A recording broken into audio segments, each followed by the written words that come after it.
Halo, Assalamualaikum warahmatullahi wabarakatuh. Jumpa lagi di channel BDW Motor. Kali ini kita akan membahas lagi ya masalah-masalah seputar otomotif sepeda motor. Kita akan membahas hal-hal yang membuat bengkel tidak maju, sering diutangi, cara buka usaha di kampung agar maju, itu nanti kita bahas satu persatu ya. Jadi untuk teman-teman yang punya ide atau saran hal apa yang harus saya review, spare part apa yang harus saya review, mau bertanya-tanya silakan tulis di kolom komentar. 5 hal yang membuat usaha tidak maju. 1. Mengandalkan orang lain. Usaha apapun kalau kita mengandalkan orang lain itu sangat sulit ya, apalagi usaha bengkel, usaha-usaha kecil lah. Tapi kalau usaha kita punya banyak cabang, itu wajib kita mengandalkan orang lain. Atau usaha kita udah maju ya. Tapi kalau usaha kita kecil, merintis, kita terlalu mengandalkan orang lain, itu sulit mau maju. Contohnya ini di bengkel ya. Ada orang buka bengkel, dia tidak pandai, si punya bengkel ini tadi tidak pandai dalam hal perbengkelan, servis-servis, itu dia tidak pandai, tidak paham. Dia hanya mengandalkan anggotanya atau mekaniknya. Jadi kan tahulah sekarang ini mekanik atau orang kerja jarang sekali bisa bertahan sampai lama, apapun itu. Mau kita kasih hati, jantung atau apapun lah, jarang sekali mau betah. Misalkan ya, kita tidak pandai dalam servis kendaraan pelanggan atau konsumen, terus kita cari mekanik, kita gaji lah dia kan. Jadi kan nahodanya itu kan ada sama si mekanik tadi. Mau di mana bengkel ini bisa maju apa enggaknya itu tergantung dari mekaniknya. Kalau mekaniknya bagus, anggota kita bagus, kerjanya bagus, ya bengkel kita bisa maju. Karena ya konsumen itu semurah-murahnya kita jual spare part sama konsumen, tapi perbaikan atau servis dari mekaniknya kurang bagus, konsumen itu bisa lari ke bengkel yang lain. Walaupun kita tadi udah kasih murah. Tapi kalau kita kasih murah, mekanik ini kerjanya bagus, handal, berpengalaman. Yang dicari itu bukan si tokehnya tadi atau si tuan tokonya. Padahal kita udah kasih murah loh, kita kasih bonus lagi, kita kasih ini. Konsumen itu bukan nyari kita, tapi pasti mekanik. Nah bayangkan nih, mekanik tadi udah punya pelanggan kita itu beralihlah ke dia, sering nanyanya pasti ke mekanik, bukan ke tuan tokonya.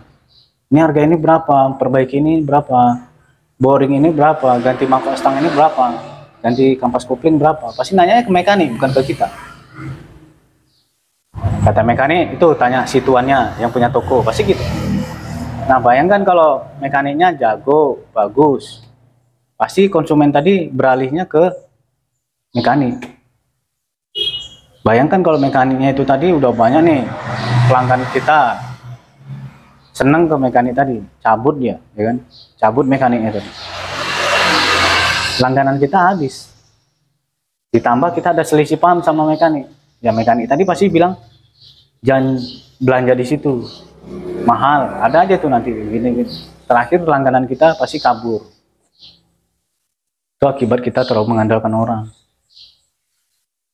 Kadang kita bingung ya, kalau orang kerja ini dikasih bagus salah, dikasih nggak bagus juga salah. Ada yang ngakunya mekanik, padahal kerjanya masih kurang bagus. Bayangkan kalau kita selalu gonta-ganti orang, itu anggota kerja atau mekanik, lama-lama langganan kita bisa habis. Apalagi kalau kita buka di kampung, kita ngandalkan mekanik, habis, nggak akan jalan. Sama kayak teman saya, dulu dia buka bengkel di kampung nih, ya kan?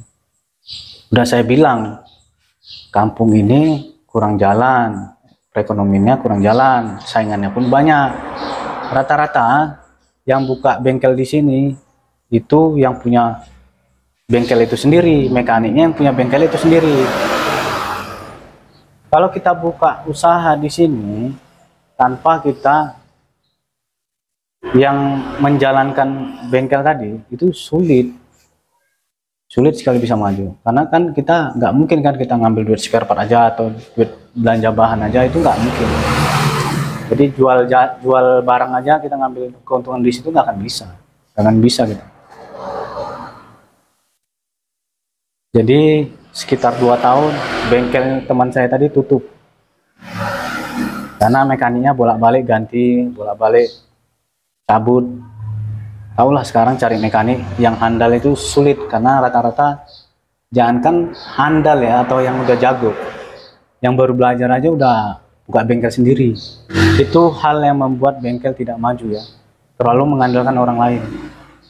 Kalau bisa kita sendiri yang turun, kita sendiri yang servis motor pelanggan ya, kecuali modal kita banyak, modal kita ada 500 jutaan, kita jual spare part aja bengkel itu sebagai pelengkap aja gitu, biar spare part kita tadi laku gitu. Tapi kalau modal kita kurang, jangan coba-coba kita buka bengkel khusus jual spare part tapi kita nggak turun tangan, jangan coba-coba. Poin yang kedua, manajemen yang membuat bengkel tidak maju. Manajemen kita salah. Manajemen salah itu saat ada boros, hasil bengkel bercampur dengan hasil dapur kita. Misalnya kan omset bengkel nih, ya kan, pendapatan bengkel kita nggak kita tulis berapa omset hari ini, untung bersihnya berapa, untuk gaji anggota berapa, untuk pengeluaran berapa, untuk belanja spare partnya berapa, kita nggak kita hitung. Itu salah, manajemennya salah. Wajib kita hitung hasil hari ini dapat berapa, omsetnya berapa, bersih berapa, untuk belanja berapa, untuk ditabung berapa. Kalau kita nggak kita catat itu, kita akan membelanjakan keuntungan kita tadi. Karena kita nggak tahu berapa keuntungan bersihnya, ya kita campur uang hasil spare part, uang jasa, kita campur itu kita belanjakan. Poin yang ketiga, penyebab bengkel tidak maju, kurang evaluasi. Setiap usaha atau pekerjaan itu wajib harus ada evaluasi. Evaluasi itu ibaratnya kita harus kita harus mempelajari lagi gitu, mempelajari lagi apa yang udah kita kerjakan, kesalahan-kesalahan apa yang udah kita kerjakan, kita evaluasi. Misalnya tadi kita manajemennya kurang, kok bengkelnya seperti ini, kok anggotanya seperti ini, kok jualannya seperti ini, kok susunan barangnya seperti ini, kok kita belanjanya ke salesnya seperti ini. Kita harus evaluasi, semuanya evaluasi. Masalah bengkel semuanya harus kita evaluasi. Kalau tidak ada evaluasi, kita nggak akan tahu bagusnya di mana, salahnya di mana bengkel kita ini. Oh ya, ini penyebab bengkel ini kok nggak maju-maju, apa ya? Nggak ada evaluasi, ya nggak akan maju-maju. Poin keempat, penyebab bengkel tidak maju, banyak utang. Kita ngutang di bank, pelanggan ngutang ke kita, itu salah satu penyebabnya. Utang di bank itu adalah duit orang kita pakai, bukan duit kita, duit orang yang harus kita putar lagi. Jadi kita misalnya kita belanjakan ke spare part, ya kan, semuanya kita belanjakan spare part. Kita itu harus paham di situ. Oh ya, ini kita punya utang. Jangan sampai bengkel kita diutangi lagi. Kita udah punya utang nih ke bank, ya kan, ada pinjaman. Nggak taunya kita merasa ya duit kita ini banyak, ya kan, duit kita ini spare part kita banyak, ya kan. Nanggap itu adalah duit kita gitu. Padahal duit orang kita pinjam. Ya orang masuk nanti ya ngutang, udah kita biarkan gini, atau spare part kita masih banyak kok, duit kita masih ada kok. Padahal itu duit orang. Kita kasih bebas orang ngutang. Udah kita punya utang, diutangi lagi. Apa nggak maju-maju usaha kita. Makanya kalau kita punya utang, kita pun jangan ngasih orang utang. Nah, itu poin keempat yang membuat bengkel kita tidak maju-maju.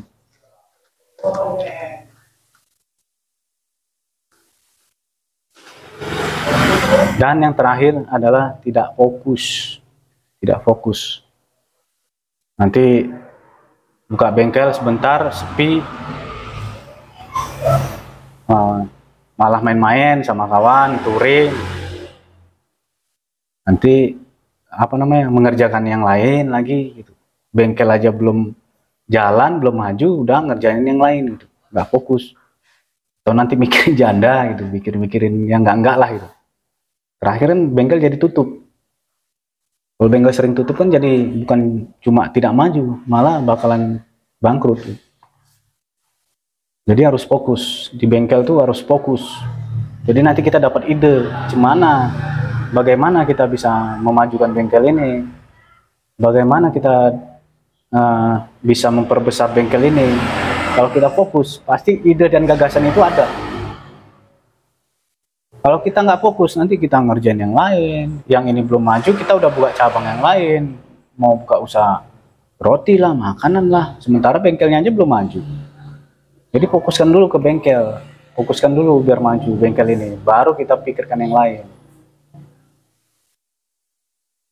Jadi gitu ya teman-teman ya. Jadi 5 hal yang membuat bengkel tidak maju adalah: 1, mengandalkan orang lain atau ketergantungan dengan orang lain. 2, yang kedua, manajemen atau hasil bengkel bercampur dengan uang dapur, uang belanja. Jadi omsetnya berapa, keuntungannya berapa, itu tidak di manajemen dengan baik. Ketiga, kurangnya evaluasi. Kenapa bengkel tidak maju, kenapa bengkel gini-gini aja, itu tidak ada evaluasi, tidak akan ada pembelajaran gitu. Keempat, utang piutang. Kalau kita udah utang di bank, kita wajib fokus membalikan uang orang tadi, karena itu bukan uang kita, itu uang pinjaman agar kita bisa mutarkan uang itu menjadi lebih baik gitu. Udah kita minjam di bank, malah kita diutangi orang, usaha kita diutangi orang, apa enggak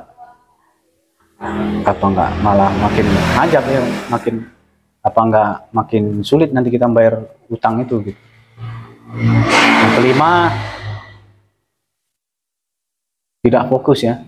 Yang kelima, tidak fokus. Kita wajib fokus, fokus ke satu usaha, jangan bercabang-cabang. Kalau usaha ini belum maju, kita ke situ aja. Gimana kita bisa majukan usaha ini? Mana kita bisa menambah spare part, menambah alat, menambah barang-barang dagangan lagi. Oke teman-teman, itu saja pembahasan dari saya. Semoga bermanfaat untuk teman-teman. Jika ada salah kata atau salah kalimat, mohon dikoreksi di kolom komentar. Oke, assalamualaikum warahmatullahi wabarakatuh.